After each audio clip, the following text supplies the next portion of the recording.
ప్రస్తుతం మనతో పాటు చెనగన్ దయాకర్ గారు ఉన్నారు, టీపీసీసీ అధికార ప్రతినిధి.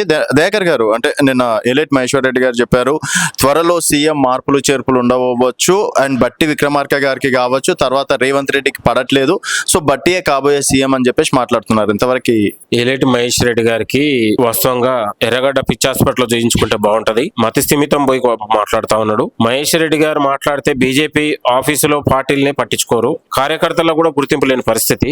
బీజేపీ పార్టీకి గత్యంతరం లేకనే మహేష్ రెడ్డి లాంటి వాళ్ళని ప్రతిపక్ష నేతగా ఎన్నుకున్నారు. ఇవాళ వాళ్ళే సిగ్గుపడే పరిస్థితి వచ్చింది. కాబట్టి తన సొంత పార్టీలో ఏం జరుగుతుందో సొంత పార్టీలో చూసుకోకుండా రోజు బయట పార్టీలో మాట్లాడే ఈ బీజేపీ నాయకులారా, ఫస్ట్ మీ పార్టీని చక్కదిద్దుకోండి, తర్వాత మీరు కాంగ్రెస్ పార్టీ గురించి ప్రభుత్వం గురించి మాట్లాడండి.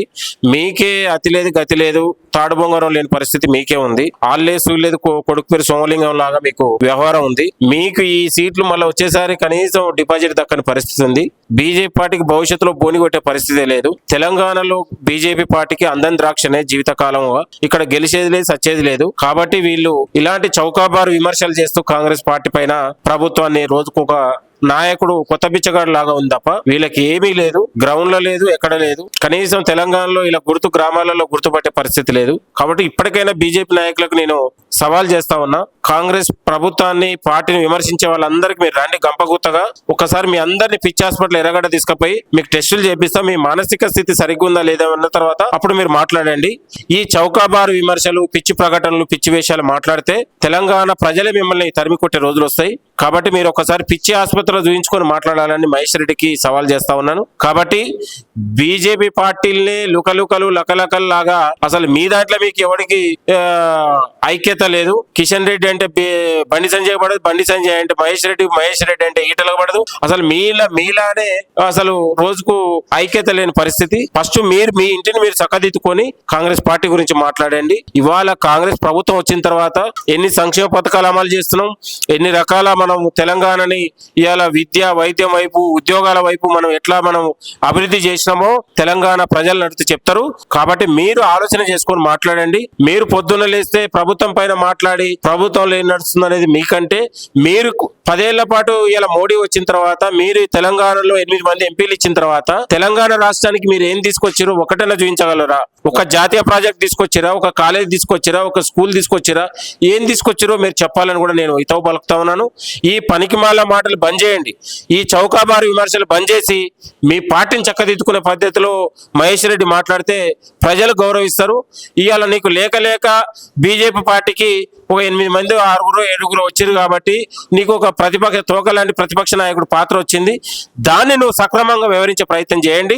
ఇవాళ తెలంగాణలో ఏమైనా సమస్యలు ఉంటే ప్రభుత్వం దృష్టికి తీసుకొచ్చి న్యాయం చేసే దిశగా ఆలోచించాలి తప్ప ఇవాళ ప్రజల సమస్యలు వదిలేసి ఇంకో ప్రజల గురించి ఆలోచన చేసి పొద్దున్న లేస్తే మీకు కొత్త బిచ్చగాడు పొద్దునలాగా పేపర్ల టీవీల కోసం ఇవాళ మాట్లాడితే నేను లైవ్లలో ఉంటాను. మీరు ఈ పిచ్చి ప్రకటనలు మానుకోండి. కాబట్టి ఇప్పటికైనా మీరు బీజేపీ నాయకుల తీరు మానుకోవాలి, లేకపోతే తెలంగాణలో ఉన్నటువంటి ప్రజలు మీకు బుద్ధి చెప్తారు. కాంగ్రెస్ పార్టీ క్షేత్రస్థాయిలో బలంగా ఉంది. ఇవాళ కాదు రేపు వచ్చే 10 ఏళ్లలో కాంగ్రెస్ పార్టీ అధికారంలో ఉండడం అనేది 100% కరెక్ట్. దాన్ని ఎవరు ఆపలేరు. కాబట్టి మీరు ఎట్లా ప్రజల్లో నువ్వెట్లా గెలవాలనేది కూడా నువ్వు చూసుకో. వచ్చేసారి నీకు డిపాజిట్ దక్కే పరిస్థితి లేదు. కాబట్టి నేను బీజేపీ నాయకులకు బీఆర్ఎస్ కాంగ్రెస్ పార్టీలో విలీనం కాబోతుందని చెప్పేసి కూడా బీజేపీ నాయకులు చెప్పినటువంటి మాట, అంటే రేవంత్ రెడ్డిని తప్పిస్తే బీఆర్ఎస్ విలీనం చేస్తామని మాట్లాడుతున్నట్టు ఆ విషయం ఏదో ఒకటి అబద్ధాలు మాట్లాడితే అసత్యాలు మాట్లాడితే పేపర్ మనకు కాంట్రవర్షన్ మాట్లాడితే లైవ్లో ఉంటారు అనేది సంచలనాలు మాట్లాడితే లైవ్లో ఉంటారు. కాబట్టి ఇట్లాంటి చౌకాబారు నీతి తప్పిన ఉన్నటువంటి వాక్యాలు మానుకోవాలి. మహేష్ రెడ్డికి అసలు తలతోక లేని రాజకీయ నాయకుడు, పరిపక్వత లేని రాజకీయ నాయకుడు, అవగాహన లేదు ఈ రాష్ట్రం పైన. ఆయన ఎక్కడ ఉద్యమాలు లేదు, ఇంకేం లేదు, ఏదో ఉన్నటువంటి అదృష్టం కలిసి వచ్చి ఒకసారి ప్రజలు ఓట్లతోనే ఏదో గెలిచగలడు తప్ప అది కూడా ఆయన గెలిచినటువంటి సీటు కూడా కాంగ్రెస్ సీటే. వచ్చే ఎన్నికల్లో కూడా ఆయన పోటీ చేసే దగ్గర కూడా కాంగ్రెస్ పార్టీ గెలుస్తుంది. ఈ పిచ్చి ప్రకటనలు పిచ్చి వేషాలు మానుకోవాలి. ఇవాళ ప్రభుత్వం, ముఖ్యమంత్రి, మంత్రులు అందరూ ఐక్యతతో పనిచేస్తా ఉన్నారు.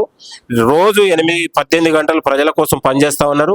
ఇంత సమిష్టి నిర్ణయాలతోని, సమిష్టి ఐక్యతతోనే దేశంలో ఎక్కడ లేని విధంగా తెలంగాణలో సంక్షేమ పథకాలతో పాటు సామాజిక న్యాయంతో పాటు ఇక్కడ ఉన్నటువంటి విద్యా, ఉపాధి, ఉద్యోగ అవకాశాల దిశగా తెలంగాణ రాష్ట్రం మూడు పూలు ఆరకాయలాగా వర్ధిల్లుతుంది. ఈ ఐక్యతను, ఈ యొక్క ఐక్యమత్యంతో పాటు ఈ యొక్క పార్టీని, ప్రభుత్వం ఉన్నటువంటి ఐక్యతను ఎవరు దెబ్బతీయలేరు. ఇది కేవలం ప్రతిపక్షాలు సృష్టిస్తున్నటువంటి అనైక్యత తప్ప దీని ఎక్కడ కూడా లేదు. దీని గురించి ప్రజలు పట్టించుకునే పరిస్థితి లేదు. ఇవాళ 10 ఏళ్ల పాటు రాష్ట్రం అధోగతి పాలైపోయింది. ప్రజలకు మనం ఎట్లా ఏమి ఇవ్వాలి, సంక్షేమ పథకాలు ఎట్లా ఇవ్వాలి, నిరుద్యోగ యువతకు ఉద్యోగాలు ఎట్లా ఇవ్వాలి, రైతులకు మనం రుణమాఫీ చేసినాం. ఒకవైపు దేశంలోనే ఎక్కడ లేని విధంగా 58 లక్షల మెట్రిక్ టన్నులు ఉన్నటువంటి ధాన్యం చరిత్రలో ఒక రికార్డు స్థాయిలో ఇవాళ పంట ఉన్నటువంటి మనం అభివృద్ధి చెందినటువంటి తెలంగాణ రాష్ట్రం పాడి అభివృద్ధి చెందింది.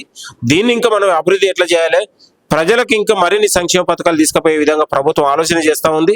కాబట్టి ఈ చౌకాబారు విమర్శలు మీరేమో ఈ విధంగా చెప్తుండ్రు, అవినీతి అంటేనే కాంగ్రెస్ అంటేనే అవినీతి. నిన్న ఏకంగా మీ మంత్రి కొండ సురేఖ గారే చెప్పారు, డబ్బులు ఇస్తే గానీ ఏ మంత్రి ఫైల్ మీద సంతకం పెట్టారు. ఇప్పుడు ఆమె మాట్లాడింది గతం ఉన్నటువంటి పాలన పైన, బీఆర్ఎస్ నాయకుల గతంలో చేసినటువంటి మంత్రుల పైన మాట్లాడింది తప్ప ఇక్కడ మంత్రుల గురించి మాట్లాడలే. ఆమె మాటల్ని కూడా వక్రీకరించారు. 100% నీతి నిజాయితీని కడుపు కట్టుకొని తెలంగాణ ప్రజల కోసం ఇవాళ దోసిడిలాగా ప్రతి చుక్కను, ప్రతి పైసను కూడబెట్టి ఇవాళ ప్రజల సంక్షేమం కోసం ఖర్చు పెడతా ఉంది. ఇవాళ మంత్రులు, ముఖ్యమంత్రులు సాదాసీదా జీవితాన్ని గడుపుతున్న ఇవాళ ప్రజల కోసం వెచ్చిస్తున్నటువంటి పరిస్థితి. కాబట్టి తెలంగాణలో 10 ఏళ్లలో కుంటబడినటువంటి అభివృద్ధి, 10 ఏళ్లలో నిరుద్యోగ యువతకు ఉద్యోగాలు రాని తెలంగాణ, 10 ఏళ్లలో రైతు రుణమాఫీ లేక రైతులు ఆత్మహత్యలు చేసుకున్నటువంటి తెలంగాణను ఇవాళ పునర్నిర్మాణం చేసుకొని తెలంగాణ దిశను మార్చే విధంగా 17 నెలల్లోనే ఇవాళ దేశమే, ప్రపంచమే తెలంగాణ వైపు చూసే విధంగా ఇవాళ వేగంగా అభివృద్ధి చెందుతూ ఇవాళ ఒకవైపు ఫ్యూచర్ సిటీతోనే ఇండస్ట్రీలు, ఒకవైపు సాంకేతిక రంగాలు, ఒకవైపు రైతు రుణమాఫీ, సంక్షేమం. రేవంత్ రెడ్డి గారు డబ్బులే లేవు అని చెప్పేసి అన్నారు, మీరేమో అభివృద్ధి చెందుతుంది అని చెప్పేసి అంటున్నారు. డబ్బులు లేని ఎట్లా చేస్తారు? ఇప్పుడు తెలంగాణలో ఆర్థిక పరిస్థితి, గత పాలకుల వల్ల తెలంగాణలో ఆర్థిక పరిస్థితి కుంటుపడింది. ఆర్థిక పరిస్థితి, రెవెన్యూ పరిస్థితి వల్ల తెలంగాణ సమాజానికి ఇక్కడ ఉన్నటువంటి ఆర్థిక పరిస్థితిని చెప్పే ప్రయత్నం చేశాడు. ఆర్థిక పరిస్థితి లేకపోవడం వల్ల 17 నెలలుగా ఏ సంక్షేమ పథకాలు అయినాయి, ఇన్ని గొప్ప పథకాలు ఎందుకు అమలు చేయగలిగినాం, రైతు రుణమాఫీ అమలు చేయగలిగినాం, ఇన్ని పథకాలు ఎందుకు అమలు చేయగలుగుతాం? విద్య, వైద్యానికి, రైతుకు, మహిళలకు ఎందుకు మనం పెద్దపీట వేయగలిగినాం, సామాజిక న్యాయానికి పెద్దపీట వేయగలం. ఇవాళ తెలంగాణలో తీసుకొచ్చినటువంటి కులగణన ప్రతీకను తీసుకునే కేంద్రమే దిగి వచ్చినటువంటి పరిస్థితి మనం చూసినాం. కాబట్టి తెలంగాణలో సంక్షేమ పథకాలు ఎక్కడ కూడా ఇంతవరకు ఆగలేదు. గతంలో జీతాలు వస్తే చాలనుకున్నటువంటి 10 ఏళ్లలో ఇవాళ కాంగ్రెస్ ప్రభుత్వం వచ్చిన తర్వాత నెల వాళ్ళకు ఇవాళ మెసేజ్ వచ్చే పరిస్థితి ఉంది. నెల జీతాలు ఇవ్వగలుగుతున్నాం. కాబట్టి ఇది ప్రజల ప్రభుత్వంగా మనం భావించాలి. ప్రజాపాలనను విమర్శించే వాళ్లకు మీరు ఎర్రగడ్డ పిచ్చాసుపత్రి దగ్గర మీరు రండి, మీ అంబులెన్స్ బీజేపీ ఆఫీస్ దగ్గర పెడతాం, తీసుకుపోతాం, మీకు టెస్టులు చేపిస్తాం. మీ మానసిక పరిస్థితి ఉన్నప్పుడు అప్పుడు మీడియాలో మీరు మాట్లాడండి. మీ మానసిక స్థితి సరిగ్గా లేకనే ఇవాళ ప్రభుత్వం పైన పిచ్చి విమర్శలు చేస్తా ఉన్నారు. అవి మానుకోండి. ప్రభుత్వం చేసే పనుల్ని మీరు స్వాగతించండి. దేశంలో ఎక్కడ లేని విధంగా బడుగు బలహీన వర్గాలకు, పేద వర్గాలకు కడుపు నిండా తిండి పెట్టాలనే ఆలోచనతోనే ఇవాళ సన్నబియ్య పథకాన్ని మనం దేశంలో ఎక్కడ లేని విధంగా అమలు చేయగలిగినాం. మహిళలకు కూడా ఎక్కడ లేని విధంగా ఇవాళ 1 కోటి మంది మహిళలను మనం కోటీశ్వర్లు చేసే ఆలోచన మనం తీసుకుపోతా ఉన్నాం. దేశంలో ఎక్కడ కూడా మహిళలకు ఒక ఇండస్ట్రీలు కానీ, పెట్రోల్ బంకులు కానీ ఇవాళ వాళ్ళకు ఉన్నటువంటి ఉపాధి పనులు సృష్టించే పని దేశంలో ఎక్కడ చేయలేదు. అది బహుశా తెలంగాణ రాష్ట్రంలో సాధ్యమవుతా ఉంది. ఇవాళ మహిళలు సంతోషపడతా ఉన్నారు. కాంగ్రెస్ ప్రభుత్వం వచ్చిన తర్వాత ఇవాళ నిరుద్యోగులు సంతోషపడతా ఉన్నారు. ఒక ఏడాదిలోనే ఒక 70,000 ఉద్యోగాలు మనం భర్తీ చేయగలను. ఇవాళ గత పాలకులు పరీక్షలు రాసినటువంటి నిరుద్యోగులకే కన్నీళ్ళు వచ్చి అసలు లీకేజ్ ప్యాకేజీలతోని ఆత్మహత్యల శరణ్యం రాని బతుకు జీవుడు అనే ఉన్నటువంటి పరిస్థితుల్లో ఇవాళ తెలంగాణలో నిరుద్యోగి తెలంగాణలో పుట్టడం ఒక అదృష్టంగా ఇవాళ ఒకవైపు ప్రయత్నం జరుగుతూ ఉంది. ఇన్ని ప్రయత్నాలు జరిగినా, ఇన్ని గొప్ప పనులు చేసినా, ఇన్ని గొప్ప పథకాలు అమలు చేసినా ఈ ప్రతిపక్షాలు కళ్ళుండి కబోదిల్లాగా ఇవాళ పచ్చకామారులు వచ్చినకి లోకమంతా పచ్చగలేగా వ్యవహరించినట్లాగా ఇలాంటి దద్దమలు, ఈ సన్యాసులకు ఈ తెలంగాణ అభివృద్ధి కనబడట్లేదు. కానీ ప్రజలకు కనపడతా ఉంది, ప్రజలకు మార్పు కనపడతా ఉంది. కాంగ్రెస్ ప్రభుత్వం వచ్చిన తర్వాత ఒక స్వేచ్ఛ, సామాజిక న్యాయం, అభివృద్ధి, సంక్షేమ పథకాలు, ఇలా విద్య, వైద్యం, ఉపాధి దిశగా ఈ ప్రభుత్వం వేగవంతంగా ముందుకు పోతుంటే కొందరు పిడికెడు మంది ఉన్నటువంటి ఈ సన్యాసులు వీళ్ళకు మాత్రం తెలంగాణ అభివృద్ధి కనబడట్లేదు. 4 కోట్ల మంది ప్రజలు కాంగ్రెస్ పాలనతోనే ఉన్నారు, పార్టీతోనే ఉన్నారు, ప్రభుత్వంతోనే ఉన్నారు. మళ్ళీ తెలంగాణలో సామాజిక న్యాయమైన, సంక్షేమమైన, అది పాలనైనా ప్రజలకు స్వేచ్ఛ అయినా కూడా కాంగ్రెస్ ప్రభుత్వంతోనే అది సాధ్యమనే దానికి మనం నిరూపించినాం. గతంలో రాజశేఖర రెడ్డి హయాంలో ఇవాళ రైతుని రాజును చేసినట్టు ఇవాళ కాంగ్రెస్ ప్రభుత్వం వచ్చిన తర్వాత మళ్ళొకసారి రైతన్న కళ్ళల్లో వెలుగులు చూసి దళారులతోని లేకపోతే మోసం లేని ఎక్కడ కూడా పారదర్శకత ఉన్నటువంటి మనం కొనుగోలు చేసినటువంటి చరిత్ర ఇక్కడ ఉంది. గతంలో దళారుల చేతికిచ్చి రైతన్నలు రోడ్డున పడేస్తే ఇవాళ మనం పారదర్శక వచ్చి కేవీపీ సెంటర్లు కాకుండా ఇవాళ సహకార సంఘాలతోని ఇవాళ అద్భుతమైన ఉన్నటువంటి మనం రైతు రాజును చేయడానికి అనేక విధాలుగా మనం సన్న బియ్యానికి బోనస్ సన్న వడ్లకు బోనస్ ఇచ్చినటువంటి చరిత్ర ఇక్కడే దక్కింది. కాబట్టి తెలంగాణలో దిశను మార్చే విధంగా అభివృద్ధి వేగవంతం అవుతుంది. ఇంకా మీరు భవిష్యత్తులో చూసుకుంటే ఇంకా ఫీచర్ సిటీతో పాటు తెలంగాణ యువతకు ఇక్కడ డిగ్రీ స్థాయి నుంచే ఉద్యోగాలు ఇవ్వాలన్న ఆలోచనతో ఈ ప్రభుత్వం ముందుకు పోతా ఉంది. ఇవాళ దావోసు పోయినా జపాన్ పోయినా ఇంకెక్కడ పోయినా కూడా ఈ తెలంగాణ యువత కోసమే ఈ ప్రభుత్వం ఆలోచన చేస్తూ ఉంది. తెలంగాణ యువత భవిష్యత్తు నిలబెట్టాలి, వాళ్లకు ఉద్యోగాలు ఇస్తేనే తెలంగాణ మరింత అభివృద్ధి చెందుద్దనే ఆలోచనతో ఈ ప్రభుత్వం ముందుకు పోతా ఉంది. ఈ చౌకబారు విమర్శల్ని మహేష్ రెడ్డిని ఇంకో ఎల్లేష్ రెడ్డిని మహేష్ రెడ్డిని యాదిరెడ్డి లాంటి మాటలు మేము పట్టించుకోవాల్సిన అవసరం లేదు. ప్రజలకు జవాబుదారీగా ఈ ప్రభుత్వం ఉంది. సంక్షేమ పథకాలకు అమలు దిశగా ఈ ప్రభుత్వం ఉంది. కాబట్టి నిత్యం 24 గంటలు ముఖ్యమంత్రి ప్రజల కోసం అందుబాటులో ఉండి ఇవాళ సామాన్యుడు కూడా నిన్నగాక మొన్న ఒక క్యాన్సర్ పేషెంట్ కూడా పోయి సార్ నాకు ఆపద ఉందంటే కూడా ముఖ్యమంత్రి గారి స్వయంగా కలిసి ఒక 10 లక్షల రూపాయలు సాయం చేసినటువంటి చరిత్ర ఉంది.